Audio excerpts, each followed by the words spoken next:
6ஆம் தேதியிலே ஜனவரி மாதம் பரிசுத்த ஆவியானவர் தாமே நம்மோடு பேச போகிற பிளஸ்ஸிங் சீரியஸ் 81வது பகுதியில் நாம் இருக்கிறோம். பரிசுத்த ஆவியானவர் தாமே கடந்த நாட்களிலே அந்த தெய்வீக திசை தேவனுடைய தெய்வீக திசையை பற்றி தியானிக்கும்படியாக கர்த்தர் கிருபை செய்தார். நான் சொல்லியிருந்தேன், திசையினுடைய 2வது பகுதியை நான் பேசுவேன். How to obtain divine direction, தெய்வீக திசையை எவ்வாறு பெறுவது என்பதை குறித்து நான் பேசுவேன் என்று சொல்லியிருந்தேன். இந்த காலை வேளை ஆவியானவர் தாமே நம்மோடு பேசுவாராக. வசனத்தை வாசிக்கலாம். நீதிமொழிகள் 21ஆம் அதிகாரம் 1-2 வசனங்களை வாசிக்கலாம். எனக்கு மிகவும் பிடித்த ஒரு வசனம் இது. ராஜாவின் இருதயம் கர்த்தர் கையில் நீர்க்கால்களை போல் இருக்கிறது, அதை தமது சித்தத்தின்படி அவை திருப்புகிறார். எப்படி திருப்புகிறாரா? அவருடைய சித்தத்தின்படி திருப்புகிறார். யாருடைய இருதயம்? ராஜாவினுடைய இருதயம். தேவனுடைய கரத்தில் இருக்கிற நீர்க்கால்களை போல இருக்கிறது. தேவன் எப்ப அதை திருப்பணும்னு சித்தம் வச்சிருக்கிறாரோ அப்ப அவர் திருப்புறார். 2ஆம் வசனம், மனுஷனுடைய வழியெல்லாம் அவன் பார்வைக்கு செம்மையாக தோன்றும், கர்த்தரோ இருதயங்களை நிறுத்து பார்க்கிறார். ஸோ இன்றைக்கு நம்ம பார்க்கறது என்னன்னா, தெய்வீக திசையின் ஆசீர்வாதம். அந்த தெய்வீக திசையின் ஆசீர்வாதத்தில் தெய்வீக திசையை எவ்வாறு பெறுவது? How to obtain divine direction. தேவனுடைய திசையை பெற்றுக்கொள்வது எப்படி? அந்த தெய்வீக வழியை அறிந்து கொள்வது எப்படி? ஆவியானவர் தாமே அந்த வார்த்தையில் சொல்லுகிறார். அந்த வார்த்தை அழகாக போடப்பட்டிருக்கிறது. ராஜாவினுடைய இருதயம் கர்த்தர் கையில் உள்ள நீர்க்கால்களை போல இருக்குது. எதை எப்படி திருப்பணுங்கிறது யாருக்கு தெரியும்? கர்த்தருக்கு தெரியும்.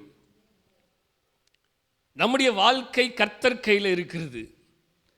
நம்முடைய வாழ்க்கை கர்த்தர் கையில் இருந்தால் கர்த்தருடைய சித்தத்தின்படி கர்த்தர் நடத்துவார், ஏன் சித்தத்தின்படி அல்ல. அதான் அடுத்த வசனம் சொல்லுது, மனுஷனுடைய வழிகள் எல்லாம் அவன் பார்வைக்கு செம்மையாக தோன்றும். என் வாழ்க்கை எனக்கு, நான் வாழ்கிறது கரெக்டு அப்படின்னு நான் நினச்சிட்டு தான் வாழ்கிறேன். நான் பேசுகிற வார்த்தை எனக்கு தவறாக இருந்தாலும் அது சரின்னு சொல்கிறேன். ஆவியானவர் கடந்த நாட்களில் பேசினார். அந்த வார்த்தையை திரும்பி ரிமெம்பர் பண்ண விரும்புகிறேன். ஒரு தவறை மற்றவர்கள் செய்யும் பொழுது நாம் மற்றவர்கள் தவறு செய்கிறார் என்று சொல்லுகிறோம். அதே தவறை நாம் செய்யும் பொழுது அது தவறு என்பதை அநேக நேரங்கள் நம்மளால் ஒற்றுக்கொள்ள முடியவில்லை. நாம் ஒரு விஷயத்தை செய்யும் பொழுது அது நமக்கு தவறாக இருந்தாலும் நாம் அதிலே கோபப்படுவதில்லை. ஆனால் அதே விஷயத்தை மற்றவர்கள் செய்யும் பொழுது நமக்கு மிகுந்த எரிச்சல் உண்டாகிறது.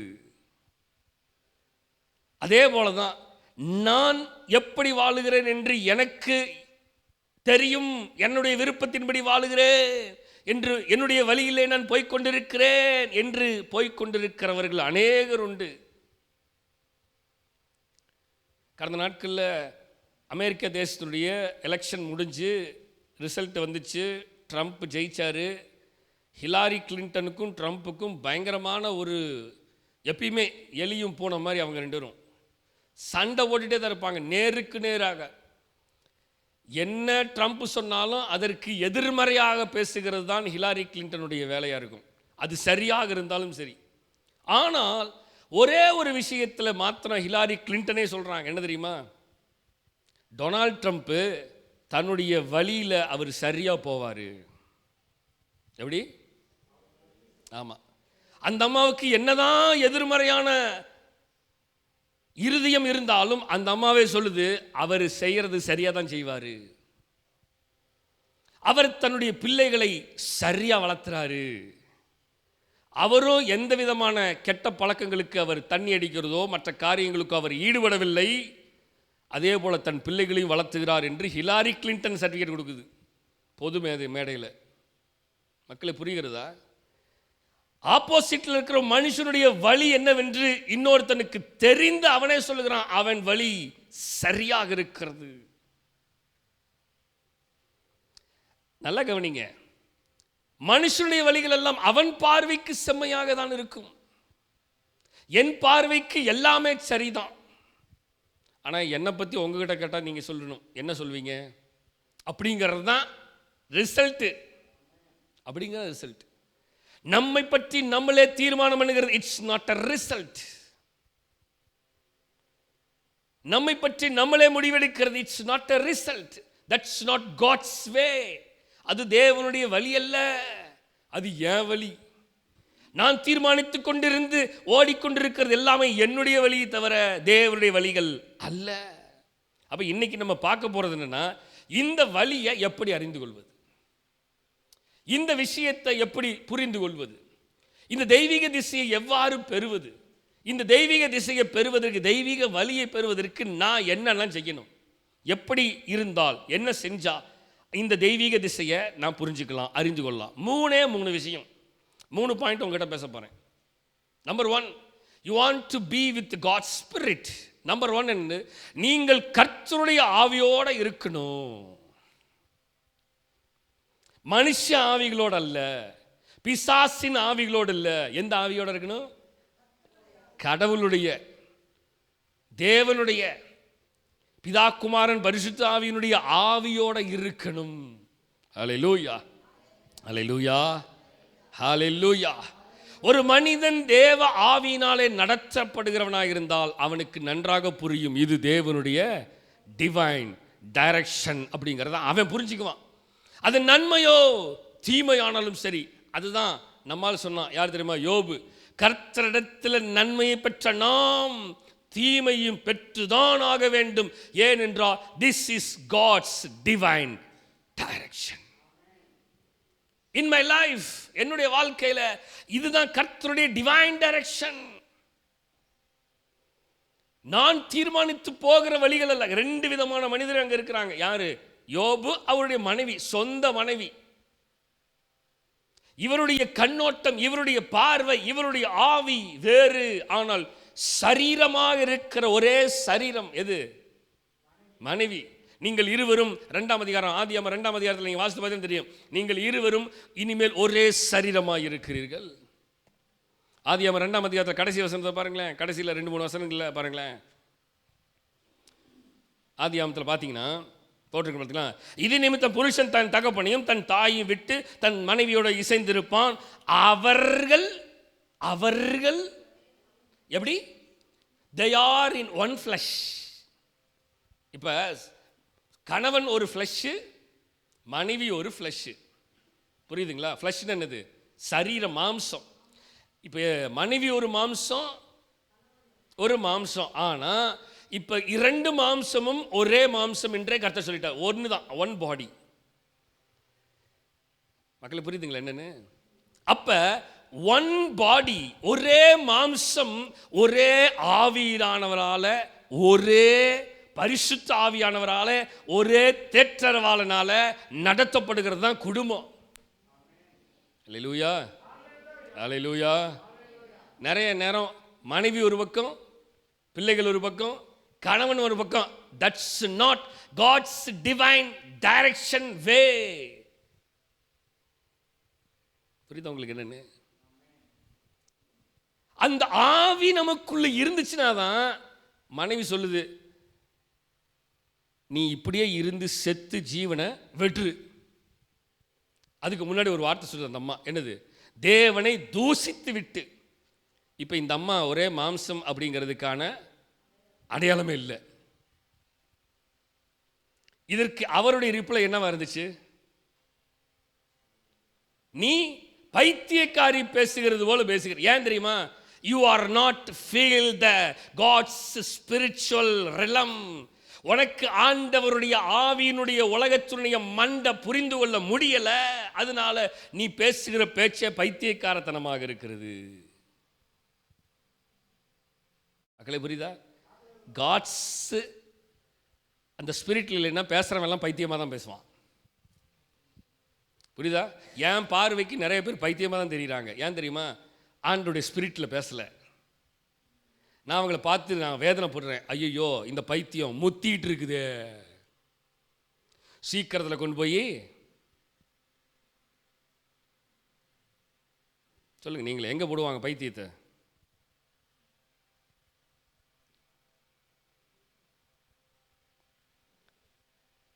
மனநல காப்பகம்.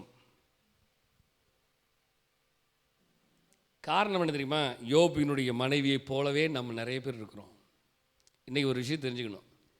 எப்படி தேவனுடைய தெய்வீக திசையை புரிந்து கொள்வது? முதல்ல ஆவியில் இருக்கணும். ஆவியில் இல்லைன்னா தெய்வீக திசையை புரிஞ்சிக்கவே முடியாது. வசனத்தை வாசிக்கலாம் இந்த ஆவியை பற்றி. ரோமர் 8:14 சொல்லப்படுகிறது, மேலும் எவர்கள் தேவனுடைய ஆவியினாலே நடத்தப்படுகிறார்களோ அவர்கள் தேவனுடைய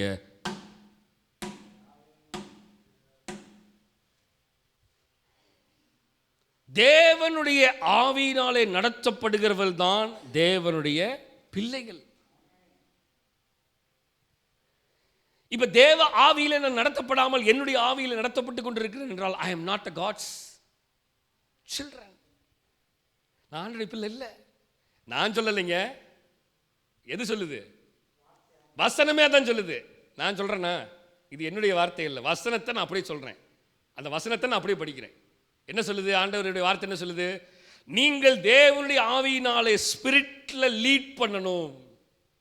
அந்த தேவ ஆவியினால நடத்தப்படலைன்னா நீங்க ஆண்டவருடைய பிள்ளையே இல்லையா? இப்ப ஆண்டவருடைய பிள்ளை அப்படின்னா அப்படியே கீழே இருந்து மேலே போவோமே. ஆண்டவருடைய பிள்ளைன்னா எப்படி நடத்தப்படுவான்? தேவனுடைய ஆவியினால் நடத்தப்படுவான். இப்ப ஆண்டவருடைய பிள்ளை அப்படிங்கிறதுக்கு அடையாளம் என்ன? தேவனுடைய நடக்கை நான் காண்பிக்கிறேன். இப்ப என் நடக்கை சரியாக இல்லை என்றால் நான் தேவனுடைய பிள்ளை இல்லை என்பதற்கு அர்த்தம்.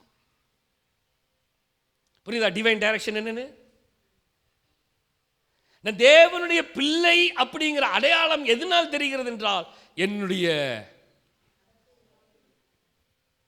அல்லேலூயா என் குடும்பத்தினுடைய நடத்தை எதனால் அறியப்படுகிறது? இவங்கெல்லாம் சர்ச்சுக்கு போறவங்க அப்படின்னு எதுக்கு சொல்றான்? இது தேவனுடைய பிள்ளை அப்படிங்கிறனால தான் சர்ச்சுக்கு போகிறவங்க. பொதுவாக அவங்க என்ன சொல்கிறாங்க? அவங்களுக்கு தெரிஞ்சதெல்லாம் சர்ச்சுக்கு போகிறாங்க, அவ்வளோதான். தேவனுடைய பிள்ளை அப்படிங்கிறதுக்கு அவங்க சொல்கிற ஒரு வார்த்தை என்னது? சபைக்கு போகிறாங்க. சபைக்கு போகிறாங்க அப்படின்னா யார் அவங்க? தேவனுடைய பிள்ளைகள், தேவனால் நடத்தப்படுகிறவர்கள். தேவனால் நடத்தப்படுகிறவன் இப்படி இருப்பானா? இருக்க மாட்டான் அப்படின்னு வசனம் சொல்லுது. அப்போ எந்த வசனம் சொல்லுதுன்னா எவர்கள் தேவனுடைய ஆவியினாலே நடத்தப்படுகிறார்களோ. தெளிவாக போட்டிருக்கா?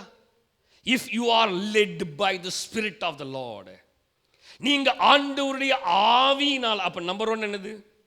தெய்வீக திசையில நான் அறிந்து கொள்ளணும், புரிந்து கொள்ளணும். முதல்ல ஆவி எனக்குள்ள இருக்குன்னு. ஆவி இருந்தா தான் நான் தேவனால நடத்தப்படுவேன். இல்ல என் இஷ்டத்துக்கு நான் வாழ்ந்துட்டு இருக்கிறேன்னா there is no spirit inside me. எனக்குள்ள தேவனுடைய ஆவி இல்லை. ஏன்னா தேவனுடைய ஆவி இருந்தால் தேவனால் நடத்தப்படுவான். தேவனுடைய ஆவி இல்லாதனால தான் சுயமாக நடந்துட்டு இருக்கிறான். வாசிக்கலாம் யோவான் 14:26 வாசிக்கும் பொழுது வசனம் சொல்லுகிறது, என் நாமத்தினாலே பிதா அனுப்ப போகிற பரிசுத்த ஆவியாகிய தேற்றரவாளனே எல்லாவற்றையும் உங்களுக்கு போதித்து நான் உங்களுக்கு சொன்ன எல்லாவற்றையும் உங்களுக்கு என்ன பண்ணுவாரு? அந்த வசனத்தை கவனிச்சிங்களா? அழகான வார்த்தை. இந்த ஸ்பிரிட் ஆஃப் த லார்ட் எனக்குள்ள இருக்கிறபடினால நான் என்ன பண்றேன்? என் நாமத்தினாலே பிதா அனுப்ப போகிற பரிசுத்த ஆவியாகிய தேற்றரவாளனே. வேற யாரும் கிடையாது. யாரு சொல்லுங்க? பரிசுத்த ஆவியாகிய தேற்றரவாளனே என்ன பண்ண போறானா? வசனத்தை வாசிங்க. உங்களுக்கு எல்லாத்தையும் போதிப்பார். நான் இதை மட்டும் தான் போதிப்பேன், எனக்கு கொடுக்கப்பட்டிருக்கிற சிலபஸ் இதுதான், நான் இதை மட்டும் தான் சொல்லுவேன் அப்படின்னு போட்டிருக்கிறாரா? இல்லை. எல்லாம் என்னன்னு சொல்லுங்க பார்க்கலாம். உங்க பாஷையில் எல்லாம்னா வரிசை என்னன்னு சொல்லுங்க. நன்மை தீமை, அவ்வளோதான், ஒரே வார்த்தையில் முடிச்சிட்டார். நன்மை தீமை. நன்மைனா சரி, தீமைனா அன்பு காட்டுறது, கோவப்படக்கூடாது, எரிச்சலாகக்கூடாது, சமாதானமாக இருக்கணும், அன்பாக இருக்கணும், கொலை செய்யாதிருப்பாயாக, திருடாதிருப்பாயாக, ஏமாத்தாத, எல்லாமே சொல்லுவார். ஏன்டா அந்த வழியில் போற சொல்லுவார். சகலத்தையும் நடத்துகிறவர் போதித்து உங்களுக்கு இல்லை நீ போ பரவாயில்ல போயிட்டு வா அப்படிங்கிறவர். It's not a God's spirit. புரியுதா உங்களுக்கு என்னன்னு? நான் உங்களுக்கு சொன்ன எல்லாவற்றையும் சொல்லிட்டு போனது எல்லாத்தையும் வேற என்ன பண்ணுவாராம்?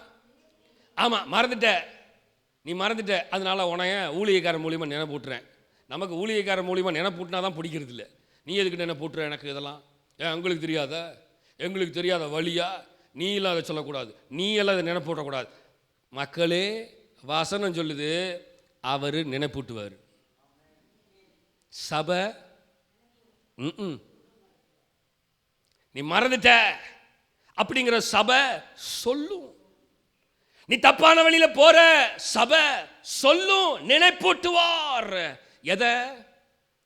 எல்லாவற்றையும் இல்லையா, நன்மையை மட்டும் நினைப்பூட்டணும்.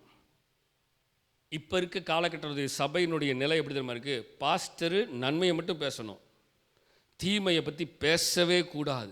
பேசிட்டார்னா அடுத்த சர்ச்சுக்கு போயிடுவான். ஏன்னா இப்போல்லாம் சர்ச்சு தெருவில் 4 சர்ச் இருக்குது. நல்ல வேலை நம்ம ஏரியாவில் இன்னும் வரல, விட்டா வந்துடுவாங்க எல்லாம் கிளம்பி. அப்போவே வர்றதுக்கு நிறைய பேர் முயற்சி பண்ணிட்டு தான் இருக்கிறாங்க எனக்கு தெரிஞ்சு. நம்ம ஆளுங்க வந்துட்டா நம்ம ஆளுங்க கூட தாண்டிடும். ஏன்னா இங்கே போனால் ரொம்ப பாஸ்டர் கடினமாக பேசுகிறேன், அங்கே போவோம். நமக்கு சோப்பு தான் முக்கியம். என்ன சோப்பு? நல்ல சோப்பு போட்டால் நுர தள்ளணும், அப்படி போட்ட சோப்பு தான் நமக்கு வேணும். நுரையே வராத சோப்பை நம்ம யூஸ் பண்ண மாட்டோம். வேண்டாம். நம்ம நுரதல்ல வச்சாங்கன்னா ஆசீர்வாதம் நுரதல்ல வச்சானா கடைசியில் வாயிலேருந்து நுரதள்ளிடும்.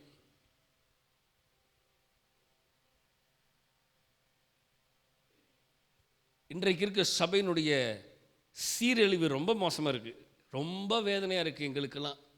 ஊழியக்காரராய், தேவனுடைய மெய்ப்பர்களாய் தினமும் தேவ சமூகத்தில் அழுது கொண்டு இருக்கிறோம்.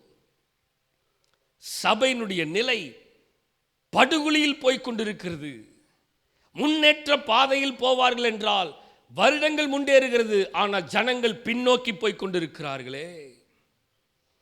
தேவனுடைய பாதை என்னவென்று அவர்களுக்கு புரியவில்லை. அவன் சுயமான பாதையை தேடி ஓட வேண்டும் என்று விரும்புகிறான். உலகம் முழுவதும் 7 நாளும் ஊர் உலகம் எல்லாம் சுத்துறோம். ஞாயிற்றுக்கிழமை ஒரு நாள் தேவ சமூகத்தில் ஒப்பு கொடுப்பதற்கு நமக்கு இருதயம் இருப்பதில்லை. எப்படிங்க தெய்வீக வழியை தேர்ந்தெடுக்க முடியும்? எப்படிங்க என் வாழ்க்கையில தெய்வீக திசையை புரிஞ்சு கொள்ள முடியும்? கர்த்தர் நடத்தணும், ஜபம் மட்டும் பண்ணிடுறோம். என் குடும்பத்தை கர்த்தர் நடத்துறார். எப்படி நடத்துவாரு?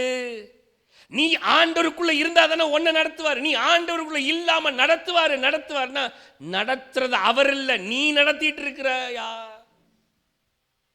ஆனா நம்ம பழியெல்லாம் எங்க போட்டுறோம்? God is leading my family, God is leading my children, God is leading. God's leading என்னன்னு தெரியுமா? ஹல்லேலூயா, ஹல்லேலூயா. புரிஞ்சுக்கோங்க, நிறைய நேரம் நமக்கு புரியுறது இல்லை. கர்த்தர் சொல்றார், நான் உங்களுக்கு சொன்ன எல்லாவற்றையும் நினைப்பூட்டுவார். சொல்லுங்க, நினைப்பூட்டுவார். இன்னைக்கு நினைப்பூட்டி இருக்கிறார் சத்தமா. இன்னைக்கு ஆமா, திரும்பி ஒரு தடவை நினைப்பூட்டுகிறாரு. இதோடு நிறுத்த மாட்டாரு, திருப்பி நினைப்பூட்டுவாரு. வாசிக்கலாம் 2 கொரிந்தியர் 3:17 கர்த்தரே ஆவியானவர். கர்த்தருடைய ஆவி எங்கேயோ நினைப்பூட்டுகிற தேவன் விடுதலை உண்டு. எதுக்கு நினைப்பூட்டுறா தெரியுமா? நான் விடுதலை ஆகணும். மக்களே, நிறைய நேரம் நமக்கு கர்த்தர் நினைப்பூட்டுறது பிடிக்கிறது இல்லை. ஏன் தெரியுமா? நம்ம விடுதலையாக பிடிக்கல. எதுக்கு ஹாஸ்பிட்டல் போகிறோம்? என்னால் இதுக்கு மேலே முடியாது, டாக்டர் ஊசியை போடியா நீ முதல்ல. சில நேரத்தில் நம்ம டாக்டராக மாறிடுறோம். எப்படி தெரியுமா? டாக்டர் சொல்லுவார், உங்களுக்கெல்லாம் இன்ஜெக்ஷன் இப்போதைக்கு தேவையில்லைங்க. இல்லை டாக்டர், எப்படி இப்போ டாக்டர் அவன் பேஷண்ட மாறிடுவான். டாக்டர் இல்லை டாக்டர் நீங்கள் எனக்கு ஊசி போட்டிங்கன்னா சரியாயிரும்னு எனக்கு தெரியுது. எப்படி இப்போ டாக்டர் யாரு? அவன் சொல்கிறான், டே வேணாண்டா ஊசியெல்லாம் தேவையில்லை, 3 நாளைக்கு மாத்திரை சாப்பிடுங்க சரியா போயிடும் அப்படிமா. இல்லை டாக்டர் நீ இப்போவே ஊசியை போடு எனக்கு, ஆமாம் இப்போவே சரியாகணும், சரிங்க போட்டுருவோம் அப்படின்னு அவன் இப்போ நம்ம பேச கேட்டு ஒரு நறுக்குன்னு குத்திடுறான். எதுக்கு தெரியுமா? I want immediate remedy. எப்படிங்க? விடுதலை, உடனடி விடுதலை. எதுக்கு? காய்ச்சல் இருந்து, சளியிலிருந்து, கைவலியிலிருந்து, வைத்த வலியிலிருந்து, தலைவலியிலிருந்து, எல்லாவற்றிற்கும் இமீடியட் ரெமடி. ஆனால் என் ஆண்டவர்கிட்ட தேடுறதுக்கு மட்டும் இமீடியட் ரெமடி வரமாட்டேங்குது பாஸ்டர். நான் ஜபத்துக்கு வரலான்னு முயற்சி பண்ணனா அதுக்குள்ள தண்ணி வந்துருச்சா, அதனால நான் படுத்துக்கிட்டேன். எங்கேயாவது ஆஸ்பத்திரிக்கு டாக்டர் நான் வரலான்னு நினச்சிட்டு இருந்தேன்னா, ஆனால் வீட்டிலே படுத்துக்கிட்டேன். எங்கேயா சொல்கிறோமா? இல்லை, படுத்து தவல் தாச்சு ரோட்டில் படுத்துக்கிட்டு உருண்டுட்டு போயிடுவோம் டாக்டரை பார்க்குறதுக்கு. தேவனுடைய ஆவி என்னதுங்க? தேவனுடைய ஆவி எங்கங்க? தேவனுடைய ஆவி எதை கொடுக்கணும்னு விரும்புது? விடுதலையை கொடுக்கணும்னு விரும்புது. தேவனுடைய ஆவி கட்டுக்களிலிருந்து விடுதலை கொடுக்க வேண்டும் என்று விரும்புகிறது. தேவனுடைய ஆவி நான் இருக்கிற என்னுடைய நிலையிலிருந்து விடுதலை கொடுக்க வேண்டும் என்று விரும்புகிறது. தேவனுடைய ஆவி என்னுடைய மனநிலைமையிலிருந்து விடுதலை தர வேண்டும் என்று விரும்புகிறது. தேவனுடைய ஆவி என் மண்டைய கழுவி விடுதலை கொடுக்கணும் விரும்புது. தேவனுடைய ஆவி என்னுடைய புத்தியை விடுதலையாக்க வேண்டும் என்று விரும்புகிறது. தேவனுடைய ஆவி எனக்குண்டான எல்லா தீமையான எண்ணங்களிலிருந்து, பழி வாங்குற எண்ணங்களிலிருந்து விடுதலையாக்க வேண்டும் என்று விரும்புகிறது. ஆனால் நான் விடுதலையாக என்னை ஒப்புக் கொடுப்பது இல்லை. குமாரன் விடுதலையாக்கினால் மெய்யாகவே விடுதலையாவீர்கள் என்று வசனம் சொல்லுகிறது. இதுதான் தேவனுடைய ஆவியினால நடத்தப்படுகிறவன். ஒரு சத்தமா சொல்லியிருக்கணும். அப்ப ஒரு மனுஷனுக்குள்ள கடவுளுடைய தேவனுடைய ஆவி இருந்துச்சுன்னா அவனுக்கு புரியும் இதுதான் வழின்னு. Number 2, you want to be in a prayer life. நீங்கள் ஜப வாழ்க்கையில் இருக்க வேண்டும். தேவனுடைய தெய்வீக திசையை புரிந்து கொள். இது என்ன பெருசு? ஏன் எங்களுக்கு ஜபமே பண்ண தெரியாதா அப்படின்னு நம்ம நினைச்சுக்கலாம். என்ன பாஸ்டர் என்னமோ ஜபம் பண்ண தெரியாத மாதிரி ஜபம் பண்ணணும்னு சொல்றாரு, நீங்க ஜப வாழ்க்கையில் இருக்கணும்னு சொல்றாரு. ஏன் எங்களுக்கெல்லாம் ஜப வாழ்க்கையில் இல்லையா? நாங்களாம் எப்படி? நான் இப்போ கேட்கறத நிறுத்திட்டேன். இல்லைன்னா வாரம் வாரம் கேட்பேன், யாரெல்லாம் ஜெபம் பண்ணீங்க இந்த வாரம் அப்படின்னு கேட்பேன். இப்போ நான் கேட்கறதே இல்லை. ஏன் தெரியுமா? நிறைய பேத்துக்கு பாஸ்டர் கேட்குறாருன்னு பிடிக்கிறது இல்லை, அதனால நான் கேட்கறதில்ல. பைபிள் வாசித்தீங்களா இந்த வாரம் அப்படின்னு கேட்பேன். ஐயோ இவன் வேற பப்ளிக்கில் கேட்குறானே, நம்ம வேற கையை தூக்காமல் உட்காந்துருந்தோம்னா பிரச்சனையாக போயிடும் அப்படின்னு ஜனங்களுக்கு முன்னாடி நான் பைபிள் வாசிக்கல, நான் ப்ரேயர் பண்ணலன்னு சொன்னால் அது வேற அவமானமாக போயிருமே. கையை தூக்கிறதா வேண்டாமா? பொய்யை சொல்லலாமா? தேவ சமூகத்தில் பொய் சொல்லாமல் இருக்கிறதா? பொய்யோட தூக்கணும்னா கை போயிருமே. இப்போ கையை தூக்கிறதா வேண்டாமான்னு யோசிச்சுட்டு எம் மேலே கடுப்பாகி, சபை மேலே கடுப்பாகி, இவன் இன்னைக்கு பழி வாங்குறதுக்குன்னு பேச்ச வந்திருக்கிறான் பாரு அப்படின்னு நீங்கள் எம் மேலே கோவப்படுறதுனால, என் மேலே எதுக்குங்க கோபம்? ஆண்டவர் கோபம் உங்கள் மேலே வரட்டும் அப்படின்னு நான் கேட்குறத நிறுத்திட்டேன். போன வாரம் யார் ஜெபம் பண்ணீங்க அப்படின்னு ஆண்டவர் உங்ககிட்ட இந்த காலவேளை கேட்குறார். தினமும் என்னை கவனி. போன வாரத்தில் டெய்லியும் பைபிள் வாசித்தீங்களா? நான் கேட்கல, ஆண்டவர் கேட்கிறார். ஜப வாழ்க்கைன்னு என்ன நினச்சிட்டு இருக்கிறீங்க? சும்மா 10 நிமிஷம் ஜெபம் பண்ணிட்டு அப்படின்னு போகிறது ஜப வாழ்க்கையா? It won't work in this situation. நீ காலாட்களோடு ஓட முடியவில்லை என்றால் குதிரைகளோடு எப்படி ஓடுவாய்? சமாதானமான தேசத்திலே நீ குடியிருக்க முடியாது என்று சொன்னால் யோர்தான் பிரவாகித்து வரும்பொழுது நீ என்ன செய்வாய்? நீ என்ன செய்வாய்? ஜபம் பத்தாது. ஜபம் பத்தவே பத்தாது. ஜபம் பத்தாது. நம்பர் 2, தெய்வீக திசையை புரிஞ்சுக்கணும்னா நான் ஒரு நாளைக்கு குறைஞ்சது தேவ சமூகத்தில் முட்டி மோதிட்டே இருக்கணும். அப்பதான் தினமும் தேவ சத்தத்தை நான் கேட்கணும். தினமும் தேவ சத்தத்தை கேட்கணும், தினமும் தேவ சத்தத்தை கேட்கணும். தினமும் தேவ சத்தத்தை கேட்காமல் தேவனுடைய திசையை என்னால் புரிந்து கொள்ள முடியாது. விடுதலை சிலுவைக்கு 5ஆம் அதிகாரம் 16-22 வசனங்கள் வாசிக்கும் பொழுது நமக்கு தெரியும், நம்ம இது ரெகுலராக வாசிக்கிறது. எப்பொழுதும் இடைவிடாமல் ஜெபம் பண்ணணும், எப்பொழுதும் சந்தோஷமாயிருங்கள், இடைவிடாமல் ஜெபம் பண்ணுங்கள், எல்லாவற்றிலேயும் ஸ்தோத்திரம் செய்யுங்கள். அப்படி செய்வது கிறிஸ்து இயேசு உங்களுக்கு குறித்து தேவனுடைய சித்தமாக இருக்கிறது.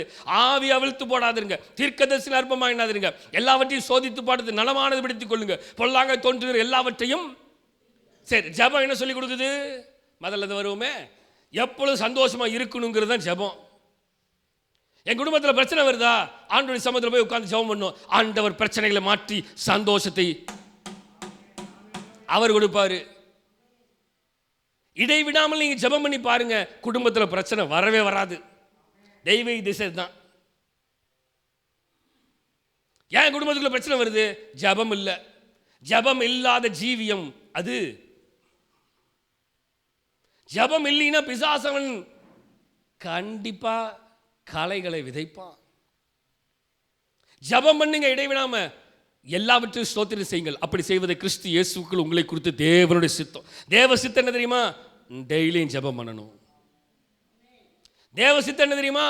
ஆவியை நீ அவிழ்த்து போட்டுறாம ஜெபம் பண்ணு. தேவனுடைய ஜெபம் என்ன தெரியுமா சொல்லி கொடுக்குது? இடைவிடாம ஜெபிக்கிற ஜெபம். தீர்க்க தரிசன வார்த்தைகளை உனக்கு நேராக வருகிறது, அவைகளை ஏற்றுக்கோ. இதுதான் ஜெபம். நீங்க ஜெபம் பண்ணி பாருங்க, ப்ராஃபட்டிக் வேர்டு உங்களுக்கு நேராக வரும். எங்க ப்ராஃபட்டிக் வேர்டை சொன்னாதான் நிறைய பேருக்கு பிடிக்கிறது இல்லை. தரிசனங்களை சொன்னாவே சர்ச்சை விட்டு ஓடிடுறானுங்க. நிறைய பேர் ஓடிட்டான். தரிசனத்தை சொன்னனாலே ஓடிட்டான். தீர்க்க தரிசனத்தை பேசுறதுனாலே சபை விட்டு போன குடும்பங்கள் அநேகம் உண்டு. அதை பத்தி எனக்கு கவலையே இல்லை. ஏன் தெரியுமா? நான் தேவ வார்த்தையை மட்டும் தான் பேசினேன். ஒருவேளை என் வார்த்தையை பேசியிருந்தேன்னா I will worry and sit. நான் உட்காந்து அப்படியே புலம்பிட்டே இருந்திருப்பேன், ஊழியம் செஞ்சிருக்க மாட்டேன். ஆனால் ஏன் நான் கவலையும் படல, ஒளி பண்ணல. ஏன் தெரியுமா? நான் பேசுனது ஆண்டவர் வெளிப்படுத்தின வார்த்தையை தவிர நான் என்னுடைய சுயமாய் ஒன்றை எடுத்து பேசவில்லை. அப்ப ஜெபம் இடைவிடாம ஜெபம் பண்ணிப்பாரு, தீர்க்க தரிசனம் வரும். இடைவிடாம ஜெபம் பண்ணிப்பாரு, எல்லாவற்றையும் சோதித்து பார்க்கிற இருதயத்தை ஞானத்தை கத்த தருவார். இடைவிடாம ஜெபம் பண்ணிப்பாரு, நலமானதை பிடித்துக் கொள்வ. இடைவிடாம ஜெபம் பண்ணிப்பாரு, பொல்லாங்கை தோன்றுகிற எல்லாவற்றையும் விட்டு விடுவ. இடைவிடாம ஜெபம் பண்ணிப்பாரு, தெய்வீக வழியில ஆண்டவர் நடத்துவாரு. எங்கு செல்ல வேண்டும், என்ன சொல்ல வேண்டும், கற்றுத்தாரும் ஆவியானவரே. அப்ப புரிகிறதா? ஆவியானவர் எங்கே உண்டு அங்கே விடுதலை உண்டு. இந்த ஆவியானவருக்கு நான் உட்கார்ந்து ஜெபிக்க பழகணும். அதனால தான் அடிக்கடி நான் புலம்புறது, குடும்ப ஜெபம் பண்ணு, குடும்ப ஜெபம் பண்ணு, குடும்ப ஜெபம் பண்ணு. எதுக்கு தெரியுமா? என் குடும்பத்தில் இருக்கிற அத்தனை பேரும் தேவனுடைய ஜெபத்தினால ஆவியினால நடத்தப்பட முடியும். அப்பதான் நான் குடும்ப ஜெபம் பண்ணலைன்னா என் பிள்ளைகள் தேவ ஆவியினால நடத்தப்பட முடியாது. நான் சொல்றதெல்லாம் உங்களுக்கு ரொம்ப அப்படியே இருக்கும், நோ ப்ராப்ளம். இன்னைக்கு தெரியாது, one day you will sit and feel very badly. அன்னைக்கு ஒருத்தன் யோவான் ஸ்நானன் ஒரு கத்திட்டே கடந்தான். அன்னைக்கு அவன் பேச்சு நமக்கு கத்தலாய் புரிந்தது. இன்னைக்கு என் கத்தல் யாருக்காதுக்கும் கேட்கவில்லையே. வசனத்தை வாசிக்கலாம். பிலிப்பியர் 4ஆம் அதிகாரம் 6-7 வசனங்கள். நீங்கள் ஒன்றுக்கும் கவலைப்படாமல் எல்லாவற்றையும் கொடுத்து உங்கள் எப்படி பண்ணணும்? விண்ணப்பம் என்னது? விண்ணப்பம் என்னது? My petition, prayer request. நீங்கள் ஒன்றுக்கும் கவலைப்படாமல் உங்களுடைய பிரேயர் ரிக்வெஸ்ட, விண்ணப்பங்களை ஸ்தோத்திரத்தோடு கூடிய எப்படி பண்ணணுமா? ஜபத்தினாலும் வேண்டுதலினாலும். யாருக்கு தெரியப்படுத்தணும்? எஸ், என் தேவனுக்கு தெரியப்படுத்த வேண்டிய விஷயத்தை தேவனுக்கு தெரியப்படுத்தாம நான் உட்கார்ந்துட்டு இருக்கிறேன். உங்க குடும்பத்தில் நடக்கிற எத்தனை விஷயத்தை நீங்க ஆண்டவர்கிட்ட ஜெபம் பண்ணிட்டு இருக்கிறீங்க உட்கார்ந்து? ஆண்டவருக்கு தெரியும், ஆண்டவர் தெரியுங்கிறது இல்லை. நான் வாயை திறந்து சொல்லணும், ஆண்டவரே இது எங்க குடும்பத்தில் நடக்கிறது உமக்கு தெரிகிறதா? சில நேரங்களில் ஆண்டவர் தெரிஞ்சும் தெரியாத மாதிரி இருப்பார். நான் அடிக்கடி சொல்லுவேன், அதுக்கு முதல்ல உதாரணமே ஆதியாகமத்தில் இருக்குது. இவர்கள் வழி தப்பி போனார்கள் என்று ஆண்டவர் தெரியும். ஆனாலும் ஆண்டவர், ஆதாமே நீ எங்க இருக்கிற? வாயால நீ சொல்லணும்யா. எது? ஆமா, சிலுவையில் அடிக்கப்படும் பொழுது 2 பேர் பக்கத்தில் இருக்கானுங்க. அவன் ஒருத்தன் பக்கத்தில் இருக்கிறன்னு சொல்றான், ஆஹா ஐயா, அவன் வாயில சொல்றான், இன்னைக்கு நான் உங்க கூட வந்துடட்டா, பக்கத்தில் கொஞ்சம் சொல்ல, அந்த ஆள்னால அந்த ஆளையை காப்பாற்ற முடியல, நீ என்னடா அப்படின்னு அவன் கேட்டான். இப்போ அவன் கேட்டனால அவன் வாயினால அவன் கீழே போயிட்டான், இவன் கேட்டனால இவன் வாயினால இவன் பரலோகத்துக்கு பாரடைஸுக்கு போயிட்டான். யாருனால? தேவனால. புரியுதா உங்களுக்கு என்னன்னு? யாருக்கு தெரியப்படுத்தணும்? ஆமாம், தேவனுக்கு தெரியப்படுத்தினாதான் அடுத்த வசனம் அழகா இருக்கு. அப்பொழுது எல்லா புத்திக்கும் மேலான தேவ சமாதானம் உங்கள் இருதயங்களையும் உங்கள் சிந்தையும் கிறிஸ்து இயேசுக்குள்ளாக காத்துக்கொள்ளும். புரியுதா ஒன்று என்னன்னு? எல்லா புத்திக்கும், ஏன் புத்திக்கு, ஏன் மண்டைக்கு மேலான மண்டை ஒரு மண்டை இருக்கு, அதுதான் தேவ மண்டை. நான் நினைச்சிட்டு இருக்கிறேன், ஏன் மண்டையினால I can do anything, I can solve anything, I can prove anything. கிழிச்சம். இப்படி பேசினவன் எவனுமே பைபிள்ல சக்சஸ் ஆனதே கிடையாது. ஈட்டியை எடுத்து தாவீதுக்கு நேர வீசினான். தாவீது நேரா தான் உட்கார்ந்திருக்கிறான், ஆனா அந்த ஈட்டி ஸ்வைக்கு அங்க போகுது. ஏன் தெரியுமா?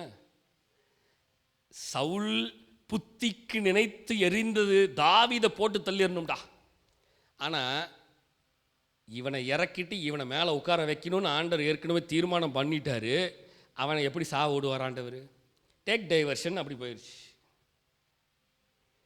வசனம் சொல்லுகிறது, அவன் ஒரு தடவை இல்லை பல முறைகள் சவுலின் கையிலிருந்து தப்பிக்க வைத்தார் ஆண்டவர். காரணம் என்ன தெரியுமா?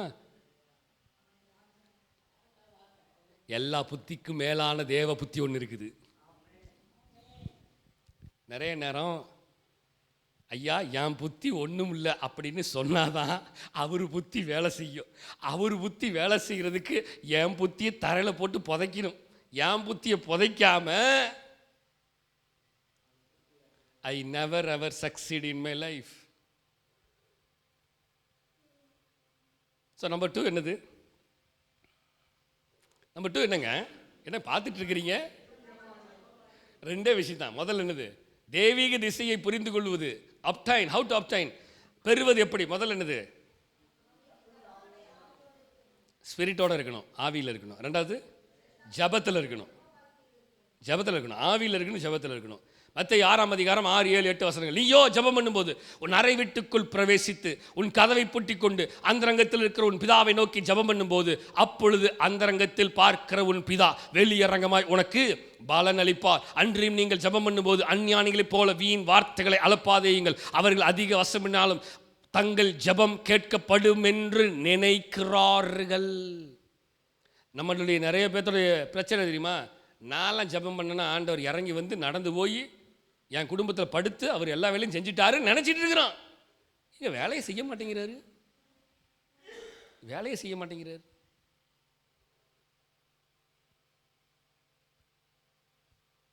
என் புத்தியில் வேலை செய்கிறனால, என் புத்தியில் ஜெபம் பண்ணுறனால என் ஜபம் கேட்கப்பட்டுருச்சு. என் ஜபம் கேட்கப்பட்டுருச்சு. நான் ஜபத்தை குறைவாக பேசலை, விசுவாசத்தையும் குறைவாக பேசலை. நிறைய பேர் இப்படி நினச்சிக்கிட்டு வாழ்கிறதுனால தான் நிறைய நேரம் ஃபெயிலியர். நிறைய நேரம் ஜபமே இல்லை வாழ்க்கையில், ஜபமே இல்லை வாழ்க்கையில். ஆண்டவர் தெளிவாக சொல்கிறார், அவர்களைப் போல நீங்கள் செய்யாதிருங்கள். Don't ever do like other people. எல்லாமே சொல்லி கொடுத்துருக்கார், சகலமும் இருக்கு. அவனை மாதிரி நீ செய்யாத, அவனை மாதிரி நீ வாழாத, அவன் ஜபிக்கிறான்னு அவன் ஜபத்துக்கு நீ போட்டி போடாத. உன் ஜபம் அது தனித்துவமான ஜபம், யூனிக். நான் போன வாரம் வாலிபர் குடிகளை பேசினேன், ஆவியானவர் பயங்கரமாக பேசினார். எனக்கே அந்த வார்த்தை சூப்பராக இருந்துச்சு. தேவ ஆவியானுடைய ஸ்பிரிட் நான் உணர்ந்தேன். யூ ஆர் யூனிக், நீ தனித்துவம், நீ ஒரே பீஸ் தான், இந்த பீஸ் வேற பீஸ் கிடையாது. நீங்க ஜபிக்கிற ஜபம் உங்க ஜபம் தான், உங்களால மட்டும்தான் ஜபம் பண்ண முடியும். அதை யாருனாலையும் காப்பி அடிக்க முடியாது. உங்க மேல இருக்கிற அபிஷேகம் அது உங்களுக்காக கொடுக்கப்பட்ட அபிஷேகமே தவிர அது வேற ஒருத்தருக்கு கொடுத்த அபிஷேகத்தை எடுத்து ஆண்டவர். வீட்டில் பிள்ளைங்க சொல்லும், மூத்த பிள்ளைங்க, நான் சாப்பிட்ட மிச்சம் தான் நீ உனக்கு அப்படின்னு. ரெண்டாவது பிள்ளைங்களை ஓட்டு வாங்கி, நான் அனுபவிச்சது காட்டி எல்லாம் தான் இப்போ உனக்கு. நான் எனக்கு பின்னாடி தான் உனக்கு எல்லாமே அப்படின்னு. மக்களே, அப்படி இல்லை. இது எனக்கு உண்டானது. எனக்கு 1 மணி நேரம் ஜெபித்து பாரு, உன்னை தேவன் உயர்த்துவாரு. எப்படி? ஆமா. ஸோ ஸ்பிரிட் தெய்வீக திசையை எனக்கு புரிய வைக்கும். ஜபம் தெய்வீக திசையை என் மண்டைக்குள்ள தள்ளி எனக்கு புரிய வைக்கும். நம்பர் 3, தெய்வீக திசையை புரிஞ்சுன்னா you want to hear God's voice. நீங்கள் கர்த்தருடைய வார்த்தையை, கர்த்தருடைய சத்தத்தை கேட்டே ஆகணும். முடிஞ்சிச்சு. நீங்கள் கர்த்தருடைய வார்த்தையை கேட்கலைன்னா, கர்த்தருடைய சத்தத்தை கேட்கலைன்னா உங்களால் தெய்வீக திசையை அறிந்து கொள்ளவே முடியாது. வாசிக்கலாமா? எரேமியா 33:3. என்னை நோக்கி கூப்பிடு, அப்பொழுது நான் உனக்கு உத்தரவு கொடுத்து. அடுத்த லைன் என்னதுங்க? சொல்லுங்க மக்களே, எல்லாம் வாசிங்க. அடுத்த லைன் என்ன? நீ சொல்லுங்க. நான் அறியாததும் எனக்கு எட்டாததுமான பெரிய காரியங்கள் செய்திடு. இப்ப நான் அறிஞ்சிட்டு இருக்கிறத கர்த்தர் செய்வாரா, நான் அறியாத கர்த்தர் செய்வாரா? இப்ப என்னுடைய விருப்பம் என்னது? நான் அறிஞ்சதை கர்த்தர் செய்யணும். எனக்கு விருப்பமானதை கர்த்தர் செய்யணும். எப்படி? எனக்கு பிடிச்சதை கர்த்தர் செய்யணும். ஆனா வசனம் என்ன சொல்லுது? நீ நினைச்சதை நான் செய்யவே மாட்டேன். உன் நினைவுகள், உன் வழி இல்லைன்ட்டார் ஆண்டவர். ஆனா நான் விரும்புறேன் என்ன தெரியுமா? ஆண்டவரே, என் வழியில கொஞ்சம் நீங்க வந்துருங்களேன், எனக்கு விருப்பமானதை நீங்க செஞ்சிருங்களேன் ஆண்டவரே. நம்ம பிரச்சனை எங்க தெரியுமா இருக்கு? அதுதான் காரணம். என்ன தெரியுமா? நம்ம ஆண்டோடைய சத்தத்தை கேட்கறது இல்லை. ஆண்டுடைய சத்தத்தை கேட்க பழகணும். ஆண்டுடைய சத்தத்தை கேட்கணும். பழகிறது மாத்திரமில்ல, கேட்கணும். தினமும் ஆண்டுடைய சத்தத்தை கேட்கணும். தினமும் ஆவியில் இருக்கணும். தினமும் ஜெபம் பண்ணணும். தினமும் ஜெபம் பண்ணால் தேவ சத்தம் கேட்கப்படும். ஆவியோடு ஜெபம் பண்ணா சத்தம் கேட்கும். ஆவியோடு ஜெபம் பண்ணா சத்தம் கேட்கும். ஆண்டவர் என்ன தெய்வீக வழியில் நடத்துவார். ஆவியோடு ஜெபம் பண்ணா சத்தம் கிடைச்சுனா நான் கர்த்தரை விட்டு வேற வழியில போக மாட்டேன்.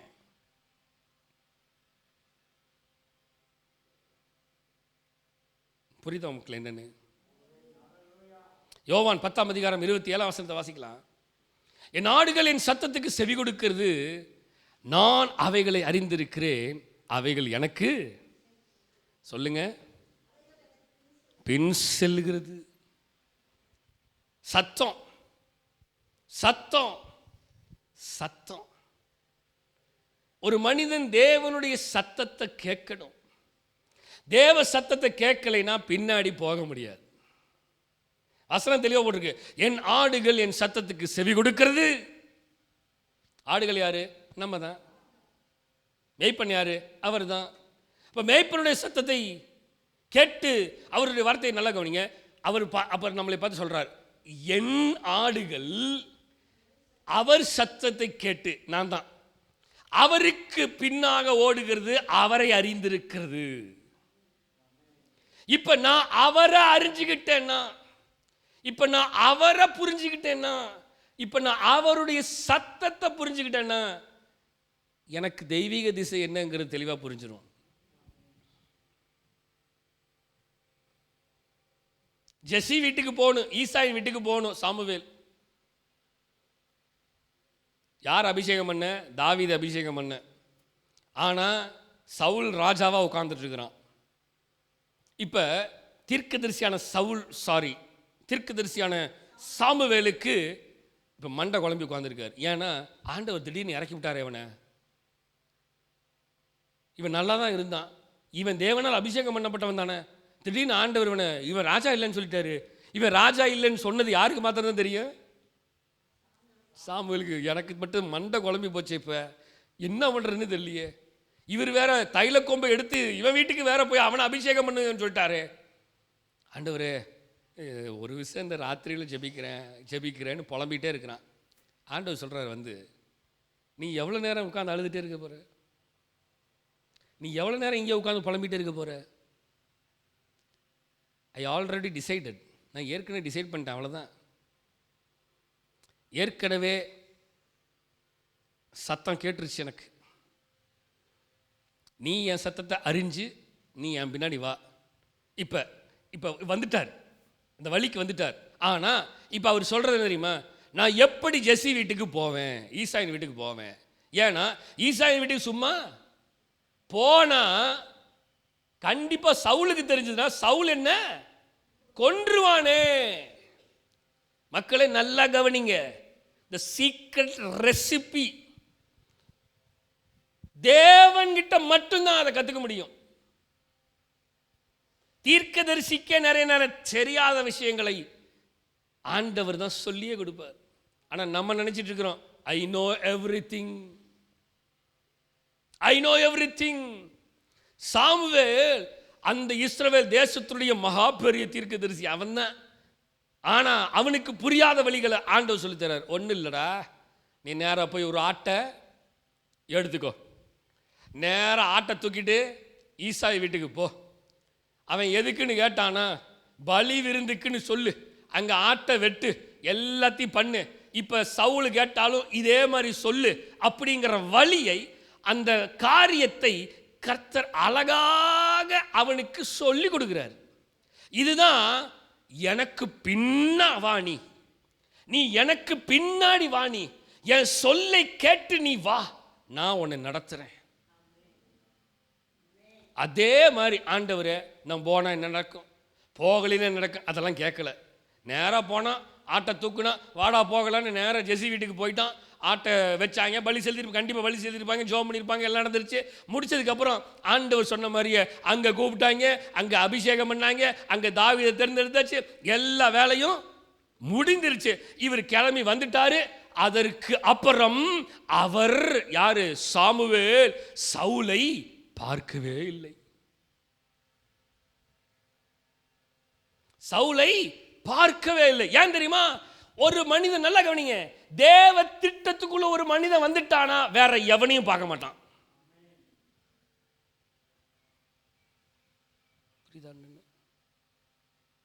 புரியுதா உங்களுக்கு என்னன்னு? தேவனால நடத்தப்படுகிற வரைக்கும் ஆண்டவரே சவுல் என்ன செய்வான், சவுல் என்ன செய்வான், சவுல் என்ன செய்வான், சவுல் இதை பண்ணிடுவானோ அதை பண்ணிடுவானோ. ஆண்டவருக்குள்ள வந்து ஆண்டவரால் நடத்தப்பட்டதுக்கு அப்புறம் சவுலை பார்க்கவே மாட்டேன் நான். சவுலை இனிமேல் நீங்கள் வசனத்தை எடுத்து வாசித்து பாருங்க, சவுல் மரணம் அடையும் வரைக்கும் அவனை பார்க்கவே இல்லை. ஏன் தெரியுமா? என் வழி மாறிடுச்சு. இப்போ இது வரைக்கும் சவுல் தான் ராஜான்னு நினச்சிட்டு இருந்தேன். இப்போ என் ராஜா மேலையும் உலகத்துக்கு ராஜா இவனுமா மாறிட்டான். இனிமேல் ராஜா எவன் கிடையாது, என் வழியை கர்த்தரை தீர்மானம் பண்ணிட்டாரு. என் வழி அப்படியே இங்கே வந்துருச்சு. புரியுதா உங்களுக்கு என்னன்னு? Did you understand this? ஆவியானவர் நம்மோடு பேசி கொண்டு இருக்கிறார். இதுக்கு ஒன்று காரணம் என்ன? தேவ சத்தம். ஒரு மனிதன் தேவ சத்தத்தை கேட்டால் எவனும் நமக்கு கவலை இல்லை அப்படின்னு ஆண்டவருக்கு பின்னாடி போயிட்டே இருப்பான். ஆடுகளுக்கு பின்னாக ஓடிக்கொண்டிருந்த தாவீது தேவனுடைய சத்தத்தை மாத்திரம் தான் கேட்டான், வேற எவன் சத்தத்தையும் கேட்கல. நல்லா கவனிங்க, ஆவியானவர் நம்மோடு பேசுகிறார். முடிக்க விரும்புகிறேன் ஒரே வசனம், ஏசாயா 30:21, கடைசி வசனம் தான்.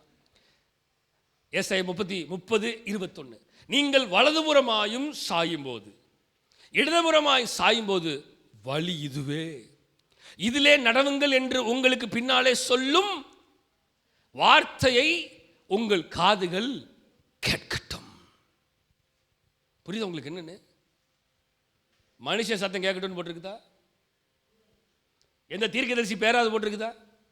எந்த ஊழியக்காரன் பேராது அங்கே போட்டிருக்கா?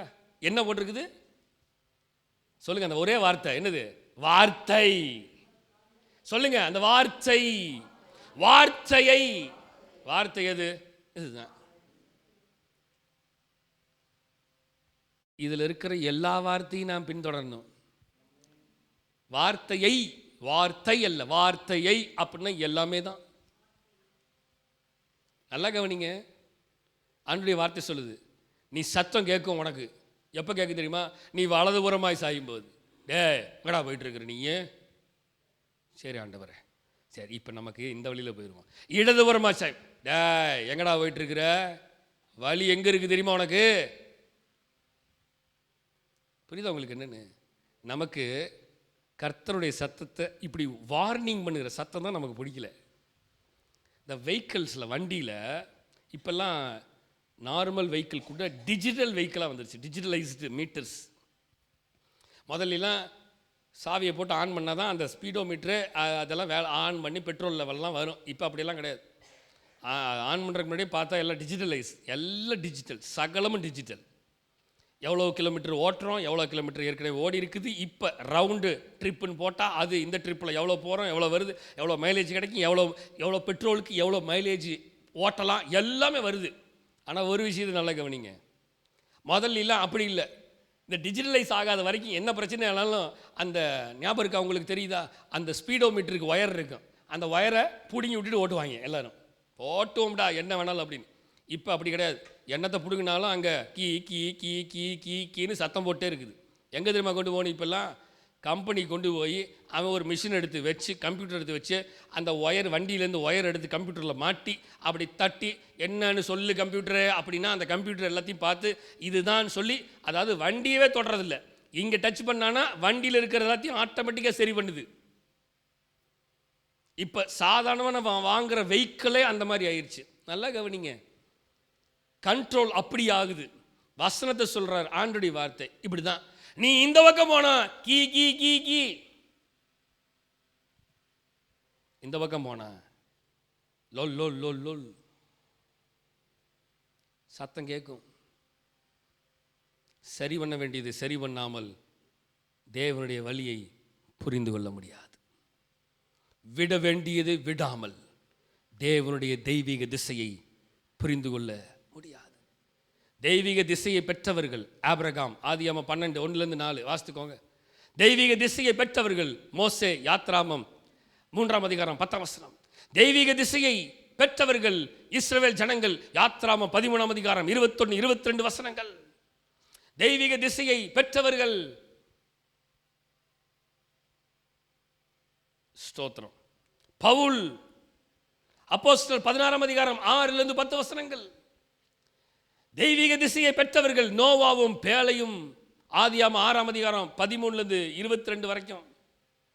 நான் உங்களுக்கு ஒரு 5 மட்டும்தான் எழுதியிருக்கேன், நிறைய இருந்துச்சு, நான் சரி வேண்டாம் அப்படின்னு விட்டுட்டேன். ஒரு 5 தெய்வீக திசையை பெற்றவர்கள், தெய்வீக திசையில் ஓடினவர்கள், தெய்வீக பாதையில் நடந்தவர்கள். தேவன் நடக்கும் பாதைகளை நாம் அறிந்து செயல்பட வேண்டும். அப்பொழுதுதான் தெய்வீக திசையை நம்மால் புரிந்து கொள்ள முடியும். எழுதுனா எழுதிக்கோங்க, தயவு செய்து வீட்டில் போய் வாசித்து பாருங்க. இதெல்லாம் நமக்கு தெரிஞ்சது தானே, இதெல்லாம் நம்ம வாசித்தது தானே, இவங்களை பற்றியெல்லாம் நமக்கு தெரியாதா என்ன அப்படின்னு இருக்கக்கூடாது. சாப்பிட்ட அரிசியை தான் திரும்பியும், சாப்பிட்ட சாம்பாராக தான் திரும்பியும், சாப்பிட்ட உப்புமாவை தான் திரும்பியும், சாப்பிட்ட பிரியாணியை தான் திரும்பியும். அதெல்லாம் நமக்கு போர் அடிக்கிறது இல்லை. திருவசனம் மாத்திரம் திரும்பி ரிப்பீட் ஆகும்போது நமக்கு இது எங்களுக்கு தெரியாதா அப்படின்னு நம்ம அசால்ட்டாக போயிடுறோம். திரும்ப திரும்ப ஏன் வசனம் நமக்கு வருது தெரியுமா? கர்த்தருடைய வார்த்தை நமக்கு நினைப்பூட்டுகிறது. இன்றைக்கி வாசித்ததில் ஒரு விஷயம், முக்கியமான விஷயம், கர்த்தருடைய வார்த்தை நம்மை நினைப்பூட்டுகிறது. இன்றைக்கு இந்த தெய்வீக டிவைன் டைரக்ஷனில், இந்த பிளஸ்ஸிங் ஆஃப் டிவைன் டைரக்ஷனில் கர்த்தருடைய ஆவியானவர் நம்மோடு பேசுனது தான் 3 விஷயம். 1, டிவைன் டைரக்ஷனுடைய காரியத்தை புரிஞ்சுக்கணும்னா முதல்ல தேவ ஆவியில் இருக்கணும். தேவ ஆவியை விட்டு விட்டு நீங்கள் வேற ஏதோ ஆவியிலே நீங்கள் அலைந்து எறிய வேண்டாம். இன்றைய கால வேளை ஆவியானவர் உங்களை எச்சரிக்கிறார். Once again God is warning you. ஒழுங்கா ஜெபம் பண்ணுங்க, இல்லைன்னா உங்க பருப்பு வேகாது. ஒழுங்கா தேவ சத்தத்தை கேட்டு பழகுங்க, இல்லைன்னா வர நாட்கள் மிகவும் கொடியதான நாட்களாக இருக்கிறது. Coming days is not easy days. Coming days ways coming ways, வருகிற வழிகள், வருகிற நாட்கள், இட்ஸ் நாட் ஈஸி வே. இது சாதாரண வழிகளாய் இருக்க போவது அல்ல.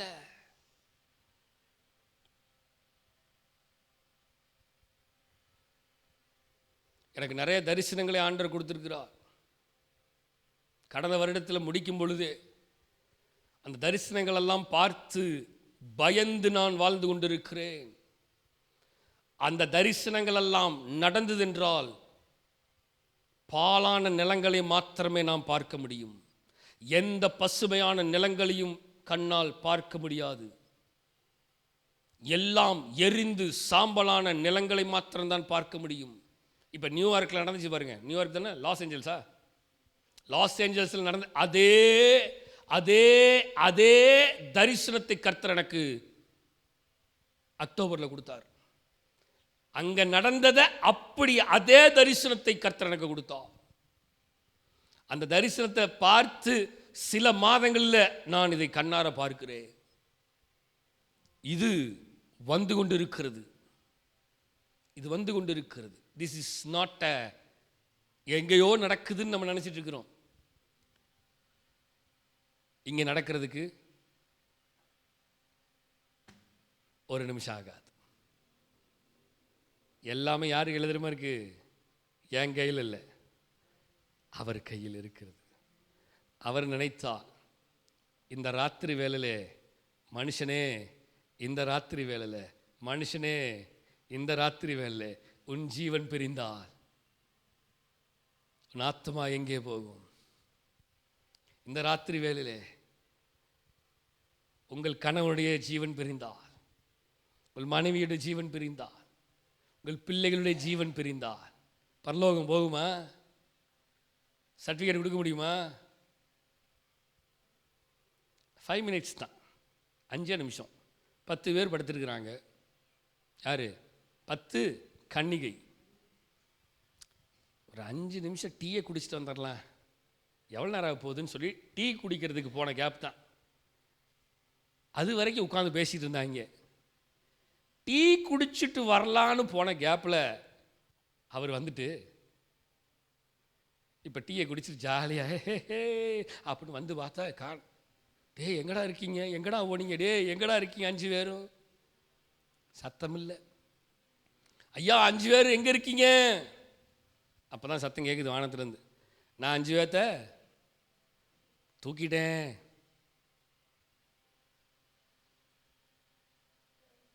இப்போ இவங்க சொல்கிறாங்க, எங்களையும் கூட்டிகிட்டு போவாங்க இல்லையா? You miss the bus, you miss the train, you miss the timing. இந்த நேரத்தை விட்டுட்ட, டைமிங்கை விட்டுட்ட. You miss God's timing. நல்லா சொல்லுங்க. ஏதோ நான் பேசிட்டு இருக்கேன், ஆவியானவர் பேசிட்டு இருக்காரு, எனக்கே இந்த வார்த்தைகள் எல்லாம் வருகிறது. You miss the God's timing. நீங்க உங்க வாழ்க்கையில் ஆண்டுடைய நேரங்களை தவற விட்டுட்டு இருக்கிறீங்க. You are missing your times. உங்க நேரம் இல்லை, இது ஆண்டுடைய நேரங்களை நீங்கள் தவற விட்டு கொண்டிருக்கிறீர்கள். If you miss the God's time, அந்த 10 கன்னிகை போல தான் ஆண்டவர் இப்போ நினைப்பூட்டுறாரு. நான் அதெல்லாம் சொல்ல வரல, ஏன்னா முடிச்சுட்டேன் பாருங்க, மூடி வச்சுட்டேன், எல்லாத்தையும் மூடிட்டேன். தெய்வீக திசையை புரிந்து கொள்ளுங்கள், தெய்வீக திசையை அறிந்து கொள்ளுங்கள், தெய்வீக திசையில் நடக்க பழகுங்க. ஆவியில் இருக்கணும், ஜெபம் பண்ணணும், தேவ சத்தத்தை கேட்கணும். தேவ சத்தம் கேட்காம எதையும் செய்யக்கூடாது. தேவ சத்தம் தேவ சித்தமாக இருக்கணும். தேவ சித்தம் தேவனுடைய வழியாக இருக்கணும். தேவனுடைய வழி என் வழி, என் வழி என் வழி அல்ல, என் வழி அவர் வழி. போன வாரம் அதான் பேசினேன் யூத் மீட்டிங்கில்.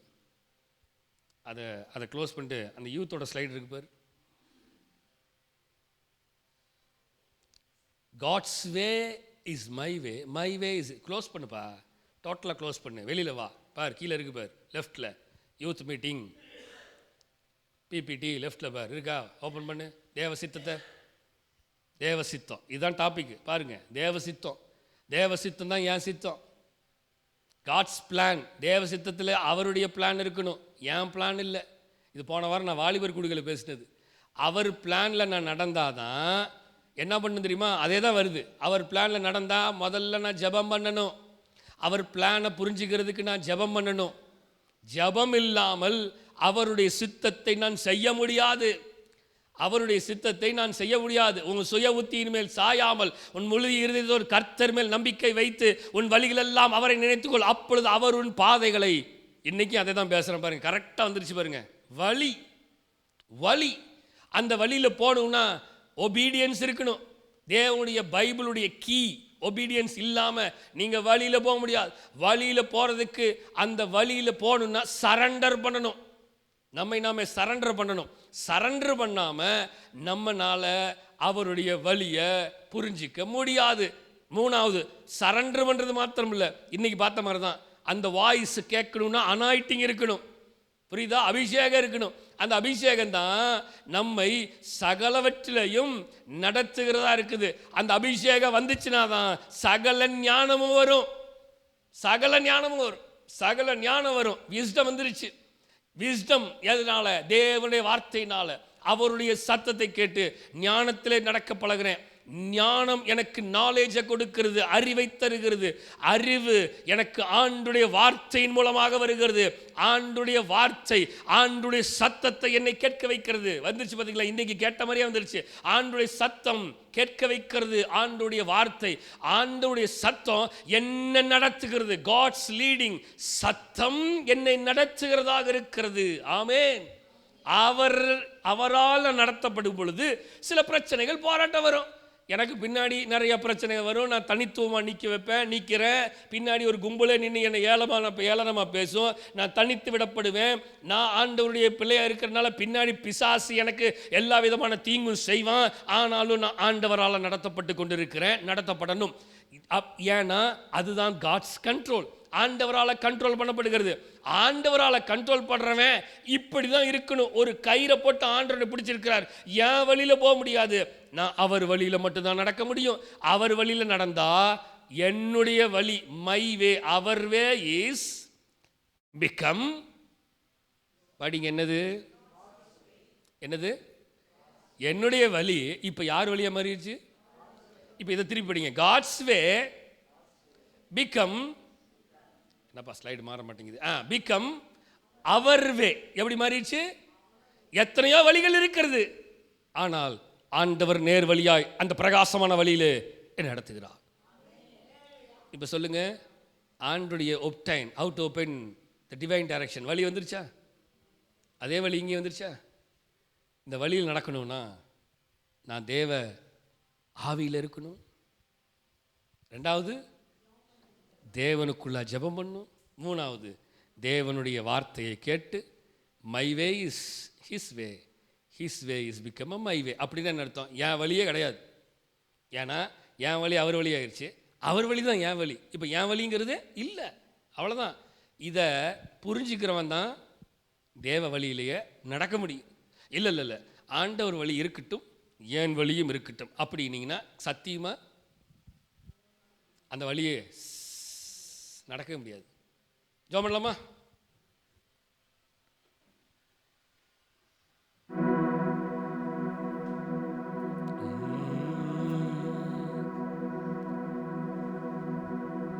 எந்த பக்கம் போனாலும் உடனிருந்து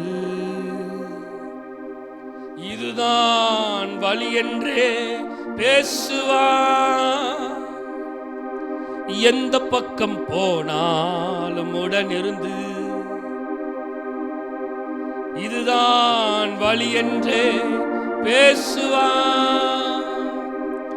இறுதி வரை எப்போதும் நடத்துவார்.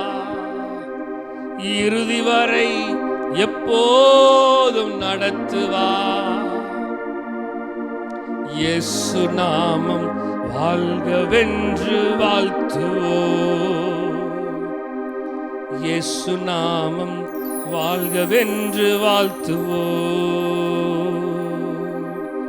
ஆமென் அல்லேலூயா ஆமென் அல்லேலூயா ஆமென் அல்லேலூயா.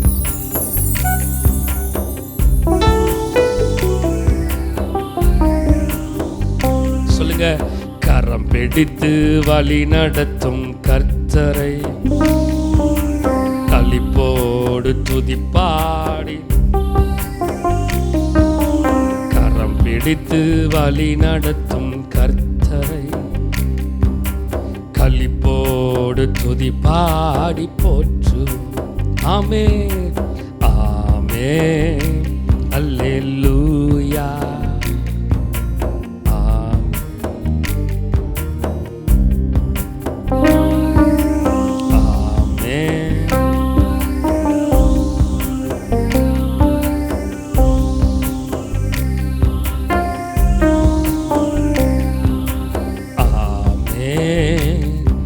அல்லேலூயா ஆமென் அல்லேலூயா.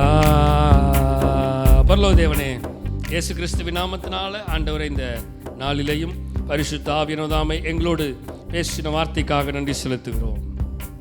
காட்ஸ் டிவைன் டைரக்ஷன், ஆண்டவருடைய தெய்வீக வழி.